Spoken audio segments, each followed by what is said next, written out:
ഇതിന്റെ റിവ്യൂ ആണ് ഇന്നത്തെ വീഡിയോയിലുള്ളത്. Welcome to health and wage.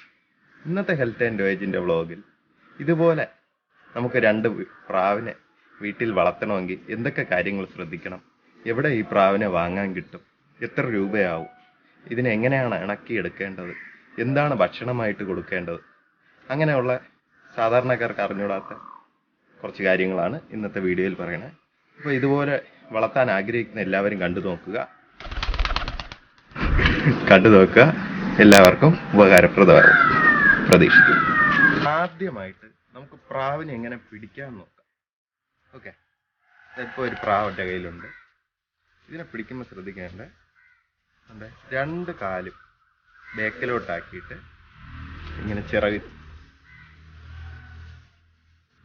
ചേർത്ത് ഇങ്ങനെയാണ് പ്രാവിനെ പിടിക്കേണ്ടത് കേട്ടോ. പ്രാവ് കൊത്തുകയൊന്നുമില്ല, കൊത്തിയാൽ വേദന എടുക്കുകയൊന്നുമില്ല. ഇപ്പൊ ലവ് ബേർഡ്സോ തത്തയൊക്കെ ആണെങ്കിൽ കൈയൊക്കെ കടിച്ച് മുറിച്ച് കളയും. പ്രാവിന് അങ്ങനെയുള്ള പവറൊന്നുമില്ല, കൊത്തിയാൽ വേദന എടുക്കുകയൊന്നുമില്ല. ഇങ്ങനെയാണ് പിടിക്കേണ്ടത്. 2 കാലും ബാക്കിലോട്ടാക്കിയിട്ട് ഇത്രയേ ഉള്ളൂ പ്രാവിനെ പിടിക്കുന്ന കാര്യം. ഇനി രണ്ടാമതായിട്ട് നമുക്ക് ട്രാൻസ്പോർട്ട് ചെയ്യണം. ഇപ്പോൾ വേറൊരു സ്ഥലത്തുനിന്ന് വാങ്ങി വീട് വരെ കൊണ്ടുവരണമെങ്കിൽ ഒന്നേ ഷൂവിൻ്റെയൊക്കെ ബോക്സ് പോലത്തെ പേസ്പോർട്ട് ബോക്സിൻ്റെ അകത്തിട്ട് കൊണ്ടുവരാൻ പറ്റും. ഇത് പേസ്പോർട്ടിനെ ഒന്നും കുത്തി തുറക്കാനുള്ള ശക്തിയില്ല, അപ്പോൾ അങ്ങനെ പേസ്പോർട്ടിൻ്റെ അകത്ത് ഇടാം. ഇല്ലെങ്കിൽ ഇതുപോലെ ഒരു റബ്ബർ ബാൻഡ് മതി ഒരു പ്രാവിനെ പിടിച്ചു കെട്ടാൻ. ബാക്ക് സൈഡിലായിട്ട് ഇതേപോലെ ഇടുക, ഒരു കറക്കുക, ഒരു ചിറകിലും കൂടെ ചേർത്തിടുക. ഇത്രയേ ഉള്ളൂ. ഓപ്പോസിറ്റൂടെ വേണമെങ്കിൽ ഒരു റബ്ബർ ബാൻഡ് ഇടാം.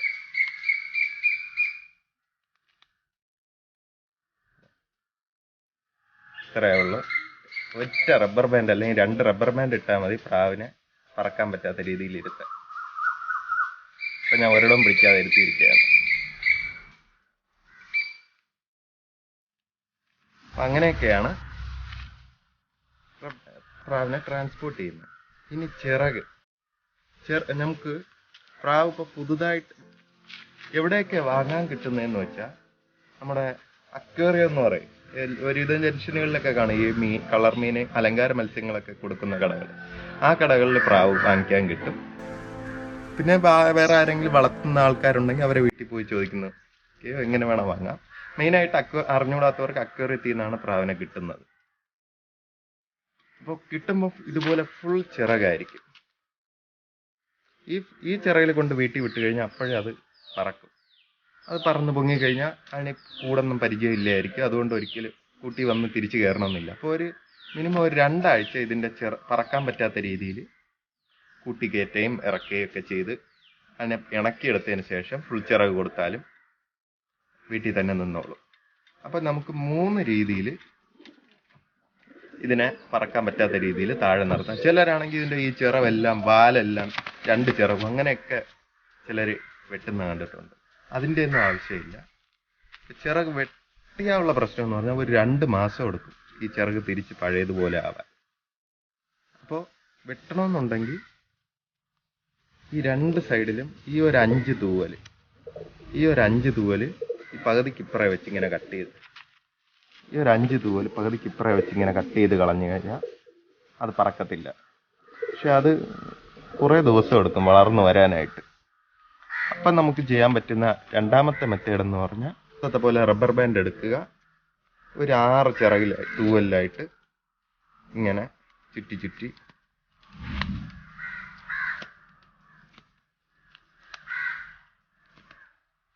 ഇങ്ങനെ ചുറ്റി 2 ചിറവ് ഇട്ട് കഴിഞ്ഞാൽ പ്രാവ് പറക്കത്തില്ല.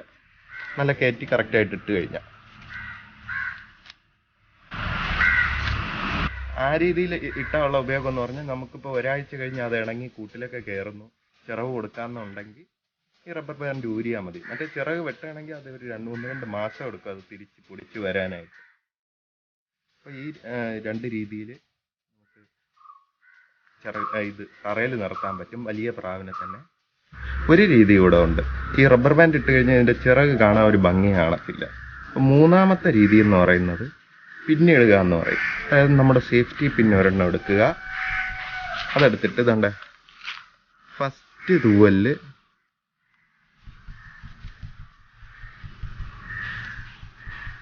ഫസ്റ്റ് തൂവൽ ഇതാ കയറ്റി, എന്നിട്ട് ഒരു 5 തൂവലൂടെ ചേർത്തിട്ട് ലോക്ക് ചെയ്യുക. ഫസ്റ്റ് തൂവലിട്ടിട്ട് 5 തൂവലൂടെ ചേർത്ത് ലോക്ക് ചെയ്യുക. ഇങ്ങനെ ഇട്ടാലും അതിന് വേദനയൊന്നും എടുക്കത്തില്ല. 2 ചിറകിലും ഇതേപോലെ ചെയ്ത് കഴിഞ്ഞാൽ താഴെ നിൽക്കും. 3 രീതിയിലാണ് ചെയ്യാൻ പറ്റുന്നത്. അടുത്ത് പ്രാവ് എന്തൊക്കെ ഭക്ഷണങ്ങളാണ് കഴിക്കുന്നതെന്ന്. മെയിനായിട്ട് പ്രാവ് കഴിക്കുന്നത് ഗോതമ്പാണ്. ഗോതമ്പ് നമ്മുടെ റേഷൻ കടയിലൊക്കെ കിട്ടും. പിന്നെ പൈസ ഉള്ളവർക്ക് വേണമെങ്കിൽ പയറ് ഇങ്ങനത്തെ വേറെ ഐറ്റംസ് ഒക്കെ വാങ്ങിച്ചു കൊടുക്കാം. മെയിൻ ഭക്ഷണം എന്ന് പറയുന്നത് ഗോതമ്പാണ് പ്രാവിന് കഴിക്കുന്നത്. പിന്നീട് ശ്രദ്ധിക്കേണ്ട കാര്യം, ഈ ഇപ്പോൾ കോഴിയൊക്കെ വന്നിട്ട് ഒരു പൂവനും ഒരു 10 പിടയും ഉണ്ടെങ്കിൽ എല്ലാം മുട്ടയിടും. പ്രാവ് വന്നിട്ട് ആ ഒരു സെക്ഷനിൽ പെട്ടതല്ല. ഒരു ജോഡി, അതായത് ഒരു പേരുണ്ടെങ്കിൽ അത് മുട്ടയിടത്തുള്ളൂ. ഒരു ആണിനും ഒരു പെണ്ണ് തന്നെ വേണം. അങ്ങനെ ശ്രദ്ധിക്കേണ്ടതാണ്. ഇവിടെ ഇപ്പം നിൽക്കുന്നതിൽ ഒരു 4-5 പെണ്ണും 2 ആണുമാണ്. അതുകൊണ്ട് തന്നെ ഒരു ജോഡിയെ മുട്ടയിട്ടിട്ടുള്ളൂ. അപ്പോൾ അങ്ങനെ കറക്റ്റ് ആണും പെണ്ണും കറക്റ്റ് എണ്ണം വേണം. ഒരു 5 പെണ്ണ് മാത്രം വാങ്ങിച്ചിട്ടാലൊന്നും മുട്ടയിടത്തില്ല. ഇനി കൂടുണ്ടാക്കുമ്പോൾ ശ്രദ്ധിക്കേണ്ടത്, ഞാൻ പറഞ്ഞായിരുന്നു, പ്രാവ് മുട്ടയിടുന്നുണ്ടെങ്കിൽ 2 എണ്ണത്തിനെ വെച്ച് ഒരു കൂട്ടിയിട്ടാലേ കറക്റ്റായിട്ട് ബ്രീഡ് നടക്കത്തുള്ളൂ. ഇതിപ്പോൾ ഒരൊറ്റ ഡോറ് വെച്ച് ഒറ്റ കൂട്ടിയിൽ നിന്ന് കയറിയിട്ട് കുറച്ച് അറ മാത്രം ഞാൻ ബാക്കിൽ തിരിച്ചിട്ടുണ്ട്. ഇത് ജസ്റ്റ് ഞാൻ ഒരു ഭംഗിക്ക് വേണ്ടി വളർത്തുന്നതാണ്. അങ്ങനെ മുട്ടയിട്ട് ഒരുപാട് കുഞ്ഞാവണമെന്നൊന്നും ആഗ്രഹിച്ചിട്ടല്ല. അതുകൊണ്ടാണ് ഇതിങ്ങനെ ഇട്ടിരിക്കുന്നത്. അല്ലാതെ ഇപ്പം ബ്രീഡിംഗ് പരമായിട്ട് വളർത്തണമെന്നുണ്ടെങ്കിൽ ആ ഒരു രീതിയിൽ തന്നെ വളർത്തേണ്ടി വരും. അതായത് 2 എണ്ണത്തിനെ വെച്ച് ഓരോ കൂട്ടിയിട്ട്. ഇനി പ്രാവിൻ്റെ വില എത്രയാണ് ഏറ്റവും അറിയാൻ ആഗ്രഹിക്കുന്ന ഒരു കാര്യമായിരിക്കും. എത്ര രൂപയാവും ഒരു ജോഡി പ്രാവ് വാങ്ങാനായിട്ട്? അപ്പോൾ ഏറ്റവും റേറ്റ് കുറഞ്ഞ പ്രാവ് എന്ന് പറയുന്നത് ഏകദേശം 300 രൂപ വെച്ച് സ്റ്റാർട്ട് ചെയ്യും ഒരു ജോഡിക്ക്. ഇതാണ് ഏറ്റവും കുറഞ്ഞ പ്രാവ് കയ്യിൽ പിടിച്ചിരിക്കുന്നത്. ഇതിപ്പോൾ എല്ലാ കളറും കിട്ടാം. കളറിനനുസരിച്ചല്ല പ്രാവിൻ്റെ വില. അത് ഫാൻസി പ്രാവെന്ന് പറയും. ഫാൻസിക്കാണ് വില കൂടുന്നത്. ഇതിപ്പോൾ നാടൻ പ്രാവാണ്. ഞാൻ കമ്പാരിസൺ നടത്തി തരാം. ഒരു പ്രാവിനെ കൂടെ പിടിക്കട്ടെ, ഒരു സെക്കൻഡ്. ഇപ്പോൾ എൻ്റെ കയ്യിൽ ഇതാ 2 പ്രാവുണ്ട്. ഇത് രണ്ടും തമ്മിൽ ഞാൻ കമ്പാരിസൺ ചെയ്യാൻ പോകണം. ഇതൊന്നിൻ്റെ വില വെറും 150 രൂപയാണ്. ഇതിൻ്റെ വില ഏകദേശം 500 രൂപയാണ് ഒരെണ്ണം. അതുണ്ടാകാൻ കാരണം എന്ന് പറഞ്ഞാൽ, ഒന്നാമതായിട്ട് ഇതിൻ്റെ തലയുടെ മുകളിൽ ഇത് പ്ലെയിനാണ്. ഇതിൻ്റെ തലയുടെ മുകളിൽ കണ്ടോ ഒരു ക്യാപ്പുണ്ട്. പിന്നെ സൈസ് തന്നെ നോക്കുക. ഇത് ഫുൾ മെച്യൂർഡ് ആയതാണ്, ഇതും ഫുൾ മെച്യൂർഡാണ്. അത്യാവശ്യം സൈസ് കൂടുതലുണ്ട്. കാല് വന്നിട്ട് ഇതുണ്ട് പ്ലെയിൻ കാലാണ്. ഇതിനിതുണ്ട് ബൂട്ട്സ് ഉണ്ട്. അപ്പോൾ ഇത് ഓസ്ട്രേലിയൻ വൈറ്റ് എന്ന് പറഞ്ഞൊരു ഫാൻസി ഇനത്തിൽപ്പെട്ടതാണ്. ഇത് ജോഡി 800-1000 രൂപയൊക്കെ ആവും. ഇത് വന്നിട്ട് നാടൻ പ്രാവാണ്. അപ്പോൾ ഇങ്ങനെ ഒരു 19ഓളം വെറൈറ്റി ഉണ്ട്. ഈ വെള്ളയിൽ തന്നെ ഇതിൽ ബിസ്ക്കറ്റ് കളറുണ്ട്, റെഡ് കളറുണ്ട്, ബ്ലാക്ക് കളറുണ്ട്. 4 കോമ്പിനേഷൻ ഉണ്ട്. ഫുൾ ബ്ലാക്കിൽ ഇതേപോലെ ബൂട്ടും ക്യാപ്പും ഉണ്ട്. ഓസ്ട്രേലിയൻ ബ്ലാക്ക് എന്ന് പറയും. റെഡ് കളറിൽ ക്യാപ്പും ബൂട്ടും ഉണ്ട്. ഓസ്ട്രേലിയൻ റെഡ് എന്ന് പറയും. അങ്ങനെ ഇതുപോലെ ഒരുപാട് വെറൈറ്റി പ്രാവുകളുണ്ട്. ആ വെറൈറ്റിക്ക് അനുസരിച്ചാണ് വില കൂടുന്നത്. ഫാൻഡെയിൽ എന്ന് പറഞ്ഞ് വാല് പൊങ്ങിയിരിക്കുന്നതുകൊണ്ട് ഞാൻ ഫാൻസിയിലൂടെ പോകുന്നില്ല.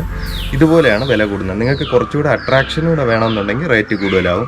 ജസ്റ്റ് 2 പ്രാവ് മതിയെങ്കിൽ 300 രൂപ മുതൽ കിട്ടും. ഓക്കെ. പിന്നെ കാര്യങ്ങൾ, ഫുഡ് വന്നിട്ട് മെയിനായിട്ട് ഗോതമ്പാണ് പ്രാവ് കഴിക്കുന്നത്.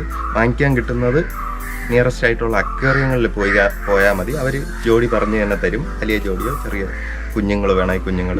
എപ്പോഴും ഒരു മീഡിയം പ്രായമുള്ളതോ കുഞ്ഞുങ്ങളോ വാങ്ങിയിട്ട് കഴിഞ്ഞാൽ നല്ല രീതിയിൽ ഇണക്കിയെടുക്കാൻ പറ്റും. പിന്നെ ചിലർ ഈ ലവ് ബേർഡ്സ് ഒക്കെ എന്ന് പറഞ്ഞാൽ അടച്ചിട്ട് ഒരു ചെറിയൊരു കൂട്ടിൽ അടച്ചിട്ട് വളർത്തുന്നതാണ്. പ്രാവെന്ന് പറയുന്ന ആ കാറ്റഗറിയിൽ പെട്ട ഒന്നല്ല. നമുക്ക് തുറന്നു വിട്ട് ഫ്രീ ആയിട്ട് വളർത്താം. നമ്മൾ നല്ല രീതിയിൽ ഇണക്കിയാൽ പറന്നു വന്ന് നമ്മുടെ കയ്യിലൊക്കെ ഇരിക്കും. അത്രയും ഇണങ്ങുന്ന ഒരു ജീവിയാണ് പ്രാവ്. എന്നിട്ട് 300 രൂപ മുതൽ 10,000 രൂപ വരെ വിലയുള്ള ഫാൻസി പ്രാവുകളുണ്ട്. അങ്ങനെ നിങ്ങളുടെ ബഡ്ജറ്റ് എത്രയാണ്, നിങ്ങൾ ഏത് അട്രാക്റ്റീവായിട്ട് തോന്നിയെന്ന് നോക്കിയിട്ട് വാങ്ങുന്നതായിരിക്കും നല്ലത്. ഏറ്റവും കുറഞ്ഞ 300 രൂപ വിട്ട് കിട്ടും.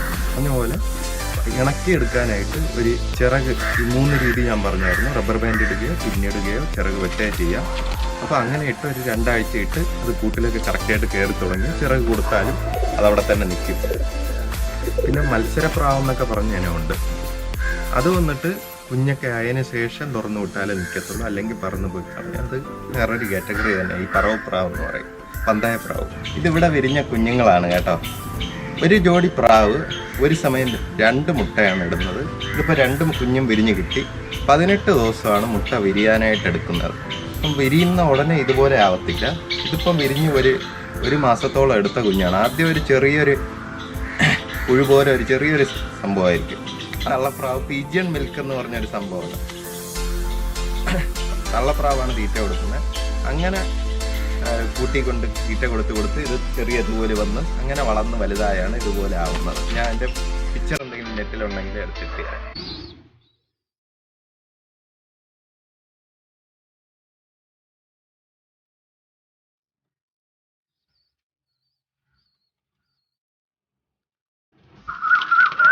ഇതിപ്പം നേരത്തെ കൂടിയ പ്രാവിനെ കാണിച്ചതിൻ്റെ കുഞ്ഞുങ്ങളാണ്. അതാണ് ഇതാ കാലിൽ ഇതാ ബൂട്ടുണ്ട്, തലയിൽ കേപ്പും ഉണ്ട്. അപ്പോൾ ഇത്രയും ഡീറ്റെയിൽസ് ഞാൻ എങ്ങനെ പറഞ്ഞു തരാൻ പറ്റിയേ എന്ന് ചോദിച്ചു കഴിഞ്ഞാൽ, ഞാൻ ഇപ്പോൾ ടീച്ചിങ് ആണ് എൻ്റെ ജോലി. കോഴിക്കോടാണ് വർക്ക് ചെയ്യുന്നത്. വീട് തിരുവനന്തപുരത്താണ്. അപ്പോൾ ഞാൻ പണ്ട് പഠിക്കുന്ന സമയത്തൊക്കെ ഒരു വലിയൊരു പ്രാവ് ക്രൈസുള്ള ഒരു പ്രാവ് ഭ്രാന്തനായിരുന്നു. അങ്ങനെ ഒത്തിരി പ്രാവ് ഞാൻ വളർത്തിയിട്ടുണ്ട്. ആ ഒരു എക്സ്പീരിയൻസ് വെച്ചാണ് പറയുന്നത്. ആ ബേക്കിലായിട്ടൊരു ഷെഡ് പോലെ കാണുന്നുണ്ടോ, ഒരു വീട് പോലെ, അതെന്താണെന്ന് ഞാൻ കാണിച്ചു തരാം.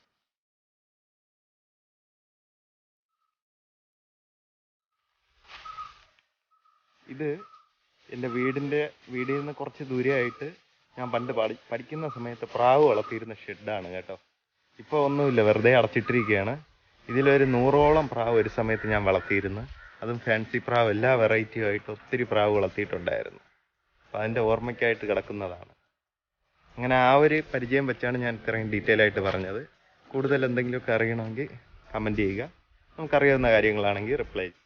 അതുപോലെ ഞാൻ പ്രാവിനെ പറ്റി ഒരു ഐഡിയ ഇല്ലാത്ത ഒരാൾക്ക് ഒരു ബേസിക് ഐഡിയ ഉണ്ടാക്കി കൊടുക്കുക എന്നുള്ള ഉദ്ദേശത്തോടെയാണ് ഈ വീഡിയോ ചെയ്തിരിക്കുന്നത്. അല്ലാതെ ഒരുപാട് പ്രാവ് വളർത്തുന്നവർക്കുള്ള അവർക്ക് എന്നെക്കാട്ടും ഡീറ്റെയിൽസ് എന്തായാലും അവർക്ക് അറിയായിരിക്കും. ആ ഒരു ലെവലിലല്ല പറഞ്ഞിരിക്കുന്നത്.